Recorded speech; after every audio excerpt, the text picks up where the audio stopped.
Cálculo de la probabilidad exacta de Fisher. Nos encontramos relacionando a las variables categóricas de dos en dos. Y en esta ocasión, ambas variables participantes son fijas. Eso quiere decir que su distribución es conocida desde antes de la recolección de datos. En esta ocasión, vamos a desarrollar una prueba de hipótesis a una sola cola. Y para ello debemos recordar que tenemos dos opciones.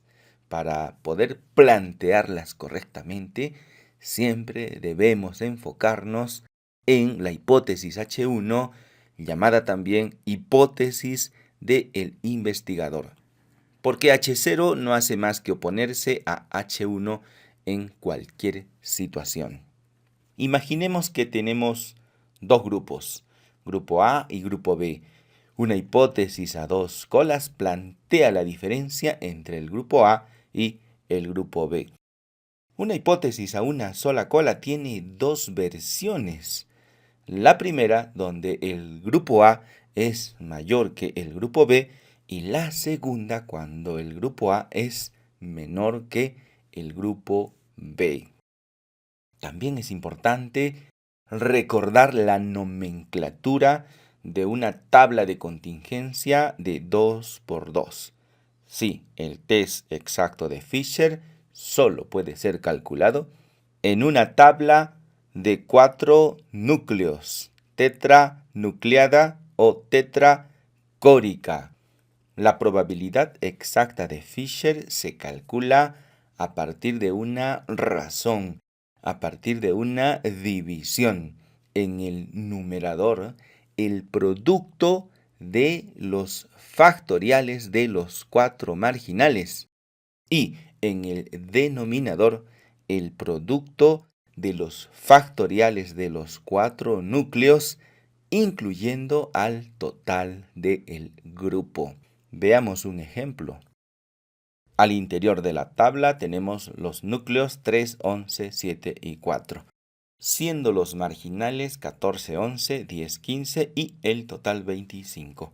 La probabilidad exacta de Fisher es una razón donde en el numerador multiplicamos a 14 factorial, 11 factorial, 10 factorial y 15 factorial. En el denominador, 3 factorial, 11 factorial, 7 factorial, 4 factorial y finalmente 25 factorial. El resultado, 0,036.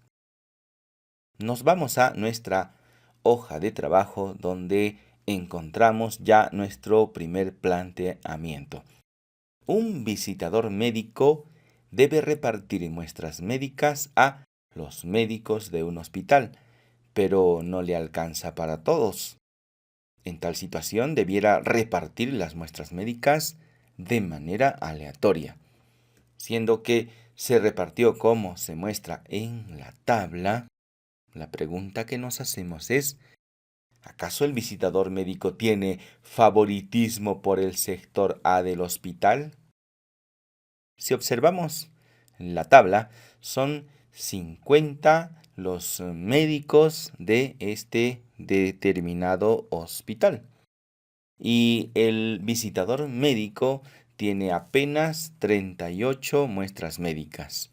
Eso quiere decir que 12 médicos se quedarán sin recibir la denominada muestra médica. Adicionalmente, en el sector A trabajan 30 médicos y en el sector B trabajan 20. Resulta que este visitador ha entregado 26 muestras médicas al sector A y nada más 12 muestras médicas al sector B.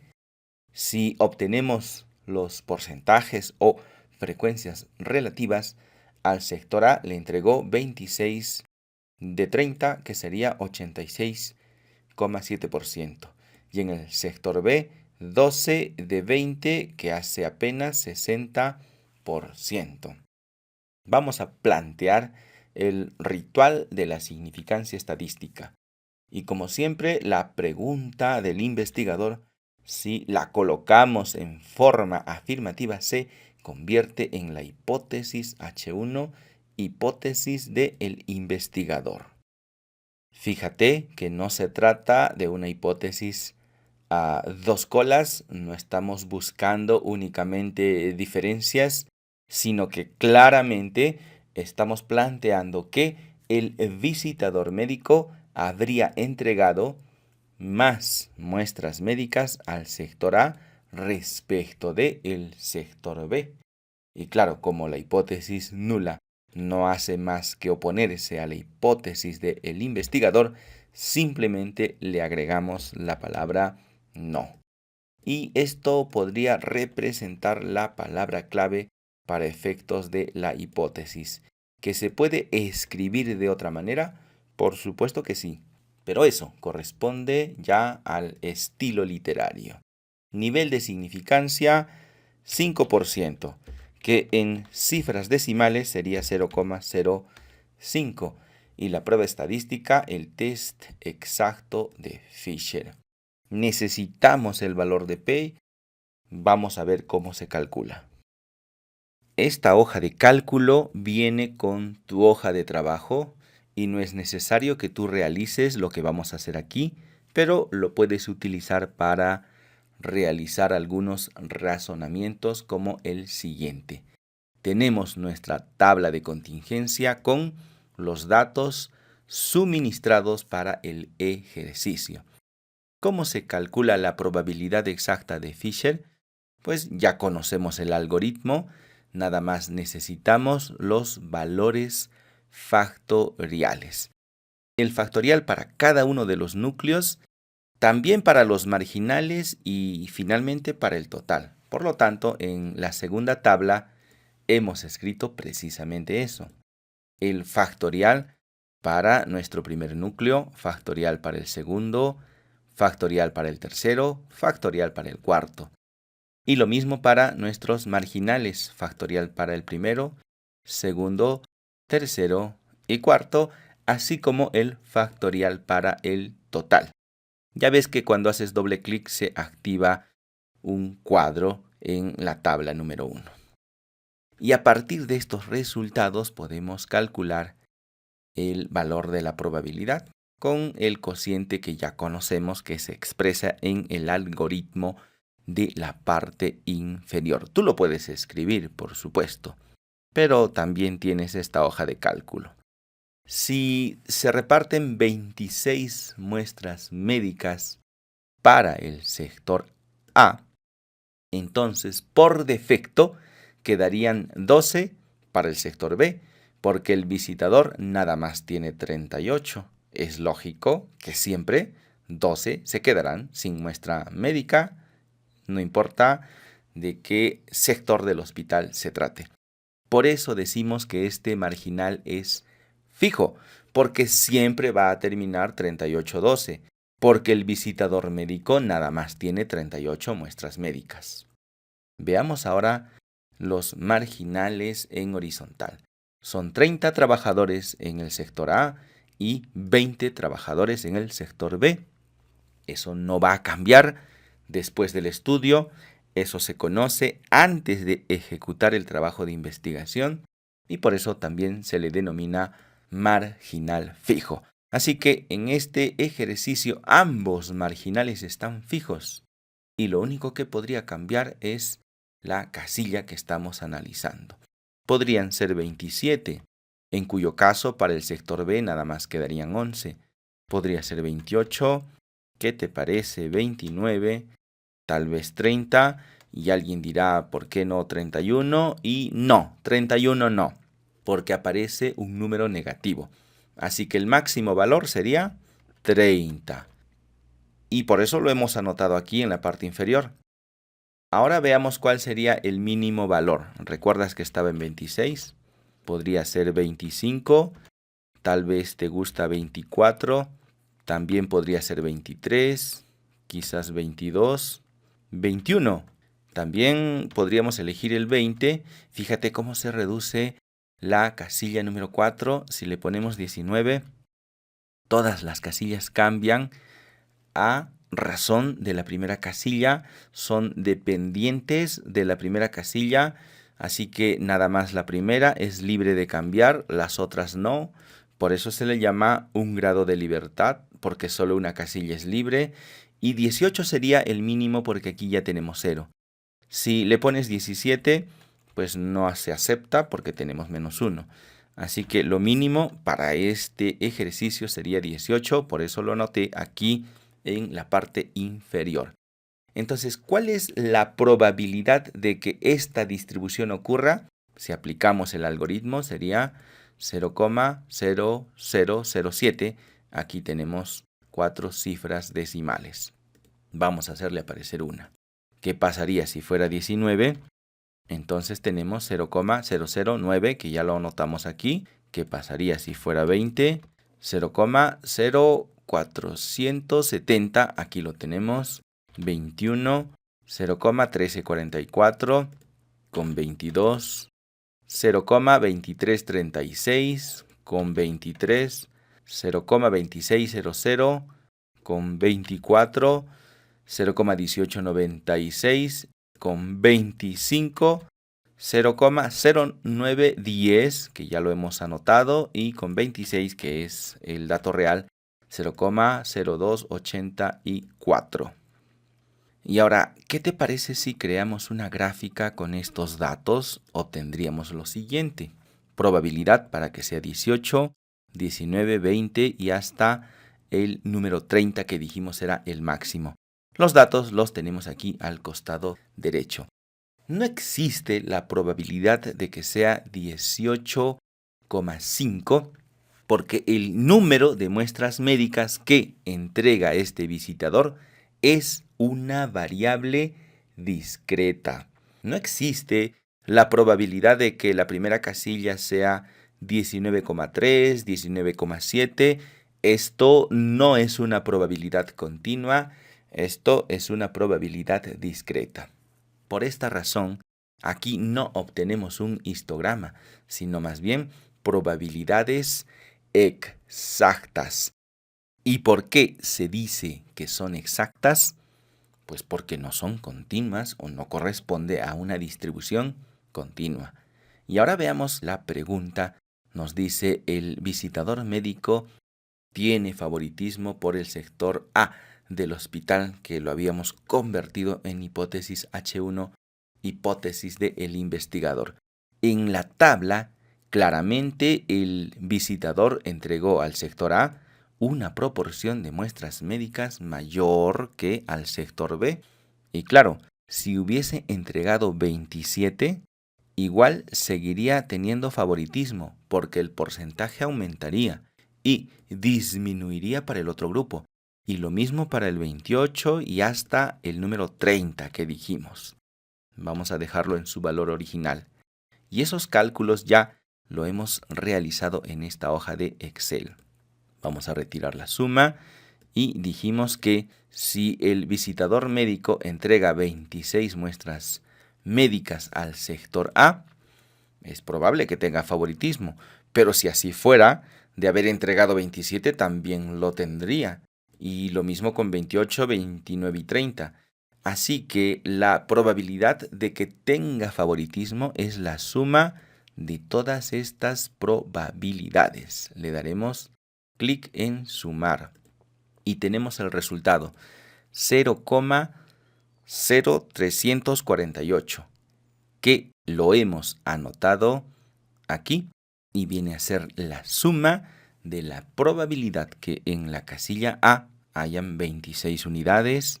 También podría ser 27, eso también sería favoritismo, 28, 29 y 30. La suma de todo esto, 0,0348. Pero en la práctica tú no vas a realizar los cálculos a mano, que este razonamiento nada más lo hicimos para ver de dónde sale la probabilidad exacta de Fisher y por qué se llama así. En la práctica lo realizamos con el software. En el menú Analizar, Estadísticos Descriptivos, Tablas cruzadas o tablas de contingencia, trasladamos el sector del hospital a filas las muestras médicas a columnas. En estadísticos no hay una opción directa para Fisher porque esta es la relación entre dos variables categóricas. Entonces seleccionamos chi cuadrado, ahí nos dará el resultado de Fisher.